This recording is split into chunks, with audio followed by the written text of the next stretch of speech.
Welcome to Blizzard Fire. We hope this video helps fire up your solution.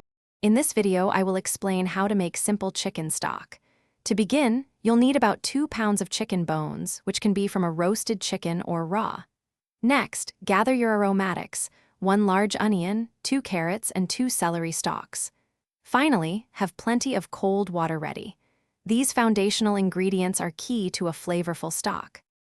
First, rinse your chicken bones well under cold water to remove any impurities.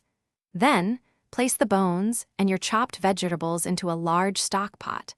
Pour in 8 to 10 cups of cold water, ensuring everything is fully submerged. Slowly bring this mixture to a very gentle simmer over medium heat, then immediately reduce the heat to low. As your stock begins to simmer, you'll notice foam rising to the top. Use a spoon to carefully skim this off, as it contains impurities.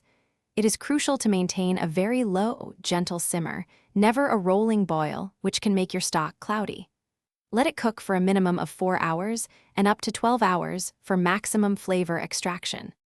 Once your stock has simmered sufficiently, carefully strain it through a fine mesh sieve or colander lined with cheesecloth into a clean bowl. Discard all the cooked solids. Allow the rich liquid to cool completely at room temperature before transferring it to airtight containers. You can store your homemade chicken stock in the refrigerator for up to 5 days or freeze it for several months. Thanks for watching. If you found this helpful, don't forget to like and subscribe.